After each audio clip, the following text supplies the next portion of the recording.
बिस्मिल्लाहिर्रहमानिर्रहीम। अस्सलाम वालेकुम नाज़रीन, मैं हूँ यासिर रशीद और आप मेरा व्लॉग देख रहे हैं। नाज़रीन, लॉन्ग मार्च की ताज़ा तरीन सूरत हाल क्या है, उसके अलावा कल की एक ख़बर जो मंजर आम पे आई, असद उमर साहब ने एक रुकने सूबाई असम्बली को धक्का दिया, जिस पर बहुत से लोगों ने कुछ वजाहतें पेश की। असद उमर साहब ने भी एक वजाहत पेश की, उसके पसे पर्दा हक़ाइक़ क्या हैं,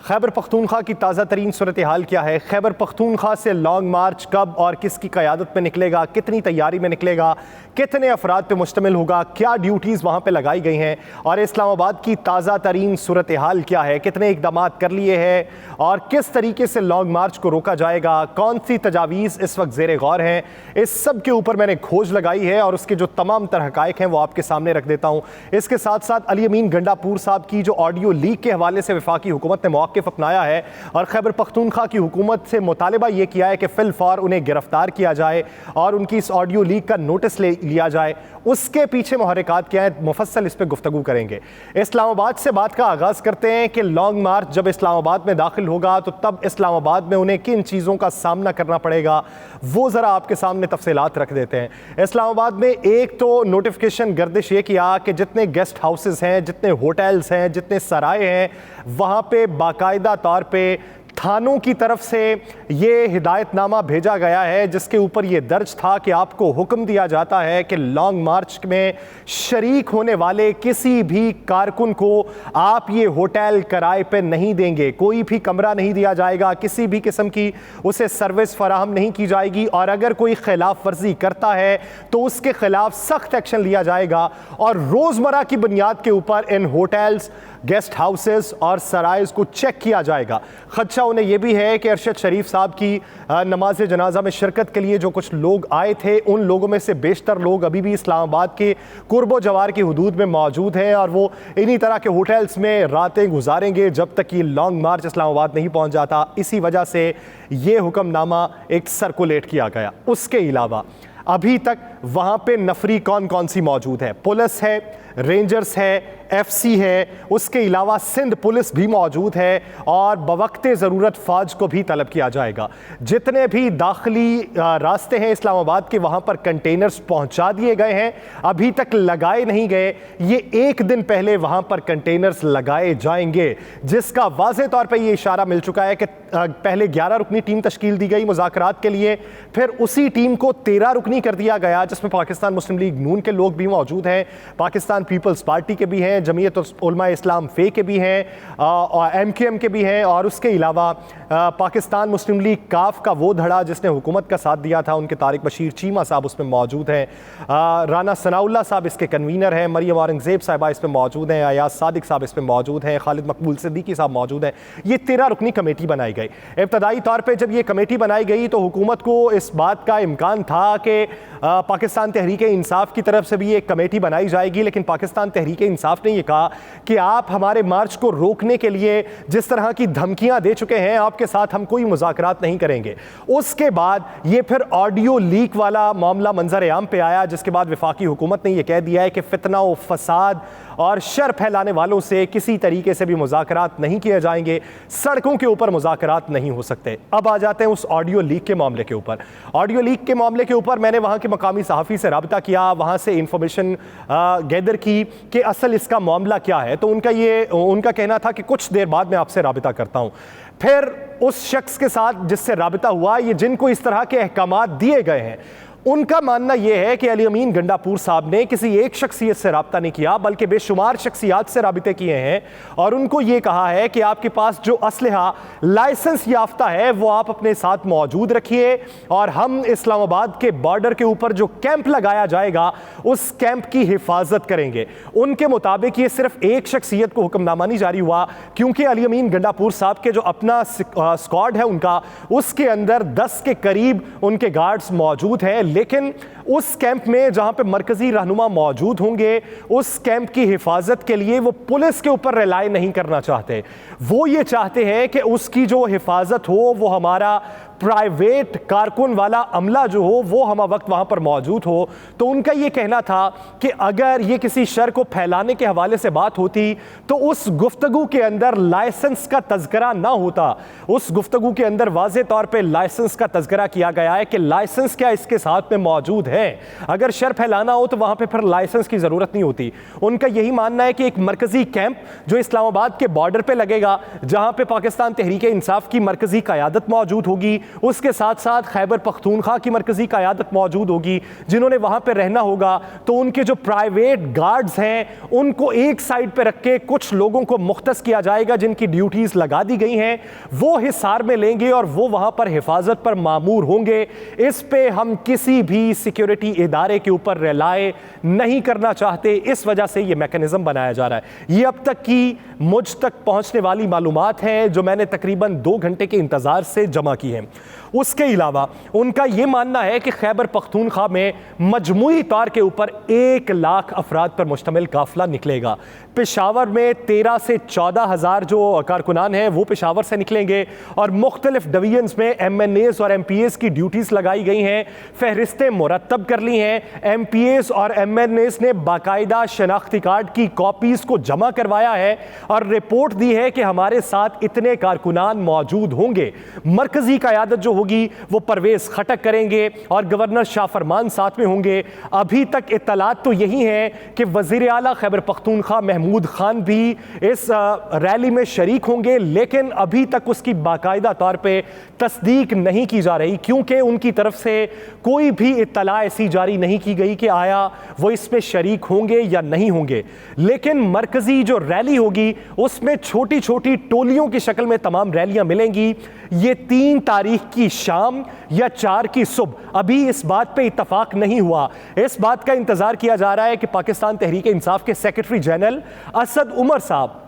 उनको जो हिदायत देंगे उसी के मुताबिक उसको फॉलो करते हुए ये 3 की शाम को या 4 की सुबह को वहां से रवाना होंगे। और ये तभी रवाना होंगे कि जब ये तस्दीक मुकम्मल हो चुकी होगी, तमाम तर रिपोर्ट्स जो मुरतब की गई होंगी, उसके साथ साथ जो टोलियों में कारकुनान मौजूद होंगे उनकी गिनती भी बाकायदा तौर पे की जाएगी और हर एक रहनुमा के ज़िम्मे उनकी तमाम तर सहूलियात की जिम्मेदारी उसके कंधों पे आयद की जाएगी। देखभाल की जिम्मेदारी भी उसी की होगी और उनको मुनज़्ज़म रखने और अमन व अमान की सूरत हाल को कायम रखने की जिम्मेदारी भी उसी के सर पे आयद होगी। जब ये तमाम पेपर वर्क मुकम्मल हो जाएगा उसके बाद ये मरकज़ी रैली में शरीक होंगे और फिर इस्लामाबाद के बॉर्डर तक पहुंचेंगे। ये दूसरी सूरत हाल है। अब आ जाते हैं लाहौर से। कल जो वीडियो एक मंजर आम पे आई कि असद उमर साहब मौजूद थे, उनके साथ कंटेनर के ऊपर पाकिस्तान तहरीक इंसाफ के चेयरमैन इमरान खान साहब भी मौजूद थे, हम्माद अजहर साहब भी मौजूद थे। इसी असना में असद उमर साहब गुस्से में आकर इशारे कुछ करते हैं, तलखी भी उनके लहजे से वाज़े दिखाई देती है और फिर एक असना में वो एक रुकन को धक्का देते हैं। बहुत सी बातें ये सामने आई कि फैसल जावेद साहब को धक्का दिया गया, फिर कुछ लोगों ने कहा कि हम्माद अजहर साहब को धक्का दिया गया, फिर ओन अब्बास बिप्पी साहब का भी नाम लिया गया, लेकिन वो बुनियादी तौर पर इम्तियाज़ शेख साहब थे जो सूबाई वजीर हैं, कौमी पंजाब असम्बली के मेंबर हैं, उनको वो धक्का दिया गया। जिसके बाद खबरें ये मंजर आम पे आना शुरू हुई कि अफराद की तादाद कम थी, जिसकी वजह से असद उमर साहब गुस्से में थे। जिनकी ड्यूटीज़ लगाई गई थी वो मतलूबा अफराद की तादाद को वहाँ पर लाने में नाकाम रहे, जिसकी वजह से वो चेयरमैन PTI के सामने गुस्से में आए और उन्होंने डांट डपट भी की। इसी इस्लाम में उन्होंने धक्का दिया। एक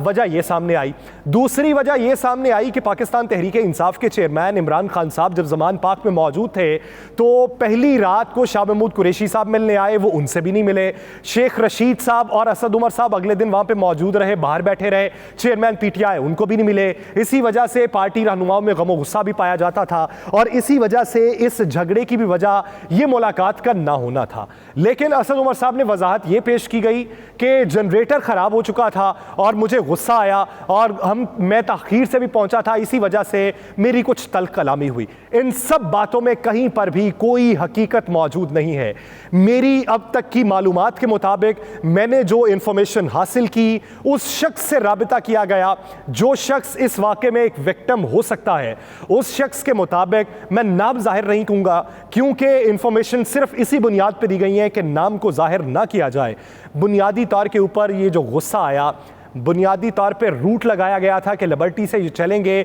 इछरा पहुंचेंगे, इछरा से मजंग जाएंगे, मजंग से फिर ये सेक्रेटरीट पहुंचेंगे यानी एमएओ कॉलेज से ये फिर पोस्ट ऑफिस जाएंगे, पोस्ट ऑफिस से दाता दरबार से आखिरी पड़ाव जो होगा वो आज़ादी चौक का पड़ाव होगा जहां पर चेयरमैन पीटीआई खिताब करेंगे। लेकिन यही रूट तमाम मीडिया नुमाइंदगान को भी दिया गया और इसी के मुताबिक वो चल रहे थे। उनके मुताबिक हम्माद अजहर साहब और एक और शख्सियत ने मीडिया को ये खबर ब्रेक कर दी कि ये जो कारवां है ये दाता दरबार पर जाकर इख्तिताम पजीर हो जाएगा, आज की हमारी आखिरी मंजिल यही होगी। जिस पर असद उमर साहब ने इसी बात पे गुस्सा किया कि पार्टी का सेक्रेटरी जनरल मैं हूं, मीडिया को जो हिदायतनामा देना है, मीडिया को जो खबर ब्रेक करनी है, मीडिया को जो गाइडलाइन देनी है वो मेरी जिम्मेदारी है, आप लोगों की जिम्मेदारी नहीं बनती। आपने कौन सा इख्तियार इस्तेमाल करते हुए मीडिया को यह खबर ब्रेक कर दी कि हमने दाता दरबार पर जाकर रुकना है? हालांकि उनके प्लान के मुताबिक रुकना दाता दरबार पर ही था, लेकिन वो ये नहीं चाहते थे कि कारकुनान तक ये बात पहुंचे। अब इसमें हिकमत अमली क्या थी ये तो वही बेहतर जानते हैं, लेकिन उनकी हिकमत अमली के मुताबिक दाता दरबार पर इख्तिताम होना था और यह खबर खुफिया रखी जानी थी, आज़ादी चौक तक जाने की नौबत नहीं आनी थी। लेकिन यह खबर उन दोनों शख्सियात की तरफ से ब्रेक की गई, जिस पर असद उमर साहब को गुस्सा आया और असद उमर साहब ने उन्हें धक्का दिया और फिर बाद में मामला रफा दफा भी हो गया। रात गए उन दोनों शख्सियात के माबैन सुलह भी करवाई गई और मामले को रफा दफा कर दिया गया। अब जो ताज़ा तरीन सूरत हाल है, पाकिस्तान तहरीक इंसाफ का लॉन्ग मार्च जो था, ये तमाम शख्सियात रात में घरों को वापस चली गई, सुबह ताज़ा दम होके आए, ये निकल गए। आखिरी इत्तलात के मुताबिक ये कामों की से आगे तक मौजूद थे, लेकिन उनकी गाड़ियां कितनी मौजूद थीं, ये साथ में जो नुमाइंदगान वहाँ पे सफ़र कर रहे हैं उनसे मैंने सूरत हाल जानी है कि वहाँ पे इस वक्त कितनी आवाम की तादाद मौजूद है। तो उनके मुताबिक गाड़ियों की कोई बहुत बड़ी तादाद साथ में मौजूद नहीं है, लेकिन जगह जगह पे इस्तकबालिया कैंप्स लगाए गए हैं, हर जगह पे भीड़ देखने को मिलती है। स्ट्रेटजी ये अपनाई गई है जो बेहतरीन हिकमत अमली है कि थकाना नहीं है कारकुनान को, और जिस दिन हमने इस्लामाबाद जाना है तो सारे कारकुनान ताज़ा दम हो। ये ना हो कि उन्होंने 4 दिन का सफ़र किया हो, 2-2 घंटे की नींद हो, आंखों में नींद झलक रही हो और वो आज़ादी मार्च में शिरकत कर रहे हो, तो उनके अंदर वो जोश जज्बा नहीं होगा। इसलिए स्ट्रेटजी को बड़ा मुनज़्ज़म बनाया गया और बड़ा सोच समझ के बनाया गया। ये जो तहसीलों और डिवीजन्स में इसे तकसीम किया गया, हर रुकने कौमी असम्बली और सूबाई असम्बली की जिम्मेदारी लगाई गई, उसके ज़िम्मे अफराद की जिम्मेदारी लगाई गई, उनकी रिहाइश की, उनके खाने पीने की, और फिर रात को घरों में वापस लौट जाने की भी जिम्मेदारी लगाई गई है, और अगले दिन फिर अगले जगह पे जिम्मेदारी है। तो उन नुमाइंदगान के मुताबिक जगह जगह पे कैंप्स लगे हैं जहां से हजारों अफराद साथ मिलते हैं, कुछ फासले के बाद वो वापस लौट जाते हैं, फिर नए अफराद साथ में मिलते हैं। मजमूई तौर पे अभी तक जो फिगर रफ आइडिया जो लगाया गया है वो 50,000 के करीब लाहौर से लेके कामों की तक इस लॉन्ग मार्च के अंदर नए चेहरों ने शिरकत की है, जो वक्फे वक्फे से वापस भी हो लिए हैं, नए भी उसमें ऐड ऑन हो रहे हैं। कामों की तक जाके ये रुकेंगे और अभी तक की इत्तलात के मुताबिक किसी भी रेस्ट हाउस में रात गुजारने की बुकिंग किसी भी मरकजी क़यादत की जानिब से नहीं करवाई गई, ना ही किसी बड़ी शख्सियत के घर में रात गुजारने की कोई इत्तलात मौजूद हैं। तो ये ऐन मुमकिन है कि रात में खान साहब या मरकजी क़यादत वापस लाहौर का रास्ता अपना ले और 40 घंटों के अंदर लाहौर पहुंचे और सुबह लाहौर से फिर कामों की तक जाएं और वहां से फिर मार्च की क़यादत करते हुए आगे की तरफ रवाना हो। ये अभी तक की मुनज़्ज़म हिकमत अमली है कि थकाना किसी को नहीं है, ताज़ा दम सब ने रहना है, चाहे वो मरकजी क़यादत हो, चाहे वो मकामी क़यादत हो, चाहे वो कारकुनान हो। हुकूमत पे दबाव डाल के रखना है। हुकूमत पे दबाव किस तरीके से पड़ेगा कि हुकूमत एक तरफ ऐलान ये करती है कि हम आपसे मुज़ाकरात करने को तैयार हैं, फिर हुकूमत खुद ही उसमें एक इख्तरा निकालती है, एक ऑडियो लीक को लाती है जिसके अंदर वाज़े तौर पर यह इशारा है कि लाइसेंसेस की बात हो रही है। आपको याद होगा कि जब 25 मई का वाकया था तब भी 2 शख्सियात का नाम लिया गया था जिनके लाहौर दाखिले पर पाबंदी आयद कर दी गई थी, जिनमें एक अली अमीन गंडापुर थे, दूसरे एक और रुकने कौमी असम्बली थे जो लाहौर में दाखिल हुए, उनके साथ 2 गाड़ियां थीं और लाहौर से टुवर्ड्स ठोकर से जब वो वाबडा टाउन की तरफ आए तो वहां पर गाड़ियों को रुकने का इशारा किया गया। वो रुकने कौमी असम्बली ने गाड़ी भगा ली और उनके साथ वाली गाड़ी में मौजूद जो अशखास थे उनको गिरफ्तार कर लिया गया। उस वक्त भी इनको मास्टरमाइंड दंगा और फसाद के अली अमीन गंडापुर लगते थे और अब भी अली अमीन गंडापुर ही उन्हें दिखाई दे रहे हैं। ये शख्सियत का तो कुछ बदलाव होना चाहिए। वो खैबर पख्तूनख्वा में मौजूद हैं तो पंजाब में जो इस वक्त सूरत हाल है ये तो फिर पुरअमन सूरत हाल ही होगी, या फिर पंजाब में से भी कोई ऐसी शख्सियत को सामने लाया जाए जो इसके पीछे मास्टरमाइंड हो और जो ये चाहता हो कि दंगा फसाद हो। लेकिन हुकूमत पैंतरे अपने तब्दील कर रही है, कब तक तब्दील करेगी, कब तक जाके घुटने टेकेगी और कब तक पीटीआई का ये लॉन्ग मार्च पुरअज़्म रहता हुआ इस्लामाबाद की तरफ पहुंचेगा। रफ्ता रफ्ता हालात तब्दील हो रहे हैं और हालात की तब्दीली के बाद तज्ज़िये भी तब्दील हो रहे हैं। वक्तन फ़वक्तन आपको आगाही फराहम करते रहेंगे। मुझे दीजिए इजाज़त, अल्लाह ने के बाद।